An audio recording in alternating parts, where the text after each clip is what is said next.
વિદ્યાર્થી મિત્રો, સ્વાગત છે તમારા આજના વિડીયોમાં। આજે હું લઈને આવ્યો છું તમારા ગણિત માટેના ઇમ્પોર્ટન્ટ દાખલા। વિદ્યાર્થી મિત્રો, આ દાખલા એવા છે કે જે પાછલા પેપરો તમે રિવાઇઝ કરશો અથવા જોશો તો આ દાખલા વધારે પડતા પૂછાયેલા છે, અથવા તો આ દાખલા નહીં હોય તો આ કન્સેપ્ટ દાખલા હશે અને આ જ રીતના દાખલા હશે। તો મારી તમને પ્રિફર એવું કરવાનું રહેશે કે તમે જો આ દાખલાને એકવાર નજર મારીને જોશો તો 100% તમારા રિઝલ્ટમાં ફરક પડશે।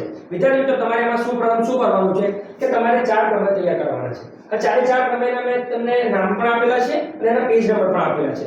સૌપ્રથમ તમારે ચેપ્ટર નંબર 7 માંથી કરવાનું છે 7.2, જેનો પેજ નંબર છે 85। પછી તમારે કરવાનું છે 8.1, પેજ નંબર છે 104, 9.1, પેજ નંબર છે 93 અને 9.8, જેનો પેજ નંબર છે 109। વિદ્યાર્થી મિત્રો, વિડિયોને તમે પોઝ કરી અને જે આ જે નંબર આપેલા છે એ પ્રમાણે જે 4 પ્રમેય છે તમે તૈયાર કરી લેજો। ગણિતના પેપરમાં આના આવવાના પૂરેપૂરા ચાન્સીસ છે, કારણ કે પાછલા પેપરનું અમે એનાલિસિસ કરીને આ પ્રમેય કાઢેલા છે।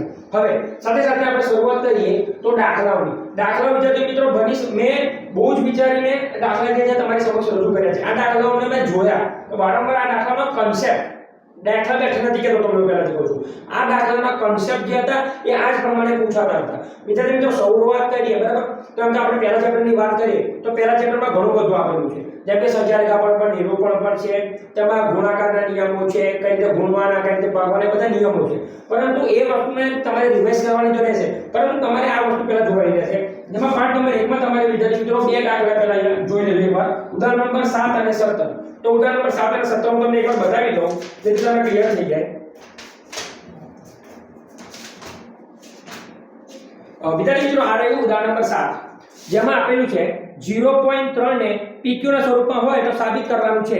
તમે જોઈ શકો છો ઉદાહરણ નંબર 3, ઉદાહરણ નંબર 7, ઉદાહરણ નંબર 8 એ પણ ઇમ્પોર્ટન્ટ છે, જોઈ લેજો, કોન્સેપ્ટ એ જ હશે। અને આના જેવો દાખલો સ્વાધ્યાયમાં પણ છે 0.612 ને તમારે દર્શાવવાનું છે।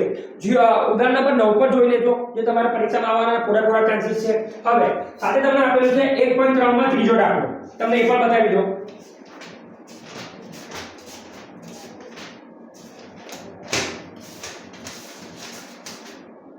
ઓકે, આ રીતે તમે જાણી શકીએ કે 1.3 માં જોઈ શકો છો દાખલો નંબર 0.612 અને 0.4712, આ બે દાખલામાંથી દાખલો આવવાના પૂરેપૂરા ચાન્સીસ છે। સાથે સાથે તમારે 1.4 માં પાંચમાનો ચોથો દાખલો કરવાનો છે।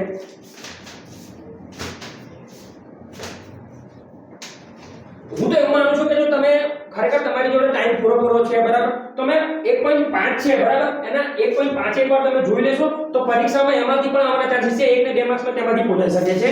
તો જોઈ લો તો બહુ સારું। અને જો તમારે ટાઈમ ન હોય તો 1.4 માં તમે પાંચમાનો જે ચોથો આપણે કહીએ છીએ તે પાંચમાના ચોથામાં છેદનું સમીકરણ છે, એમાં છેદના સમીકરણમાં 4 આપેલા છે, જેમાંથી પાછળના 3 ઇમ્પોર્ટન્ટ છે અને એમાંથી પણ સૌથી વધારે ઇમ્પોર્ટન્ટ જોવા જઈએ તો 1 ના છેદમાં વર્ગમૂળ 7 ના છેદમાં વર્ગમૂળ 7 માઈનસ વર્ગમૂળ 2 છે, આ સોરી વર્ગમૂળ 2 નથી, 1 ના છેદમાં વર્ગમૂળ 7 માઈનસ 2 જે ખૂબ ઇમ્પોર્ટન્ટ છે।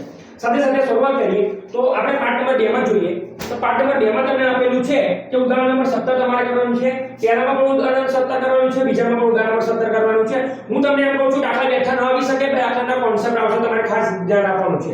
2.4 માં તમારે ચોથાનો પહેલો કરવાનો છે અને છઠ્ઠાનો પહેલો કરવાનો છે, આ બે દાખલા કરવાના છે। પછી પાઠ નંબર 3 તમે જોશો તો પાઠ નંબર 3 માં એકદમ ઈઝી આપેલું છે, તમને 4 ચરણ આપેલા હશે, 4 ચરણમાં તમારે બિંદુ લખવાના હશે। એ તો તમે સંખ્યા રેખા પર તમે જો તમને સંખ્યા રેખા આવડતી હશે તો તે તમને કરવામાં ખૂબ જ ઈઝી થઈ જશે।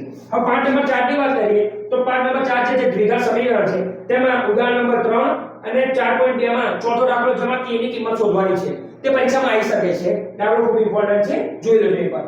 આ જે પાછળના જે ચેપ્ટરો છે 3, 4 અને 5 ની વાત કરીએ એટલે પહેલા બીજા ચેપ્ટરને છોડતા એ ખૂબ જ ઈઝી છે। જો તમે 1 કલાક લઈને બેસો તો ત્રણ ચેપ્ટર પૂરા તૈયાર કરી શકો છો। એમાં યુક્લિડની ભાગમિતિમાં તમને યુક્લિડની પૂર્વધારણાઓ પૂછાઈ શકે છે, તો વિદ્યાર્થી મિત્રો તમે યુક્લિડની પૂર્વધારણા એકવાર જોઈ લેજો બરાબર, કે યુક્લિડની પૂર્વધારણામાં તમને શું કહેવા માંગ્યું છે।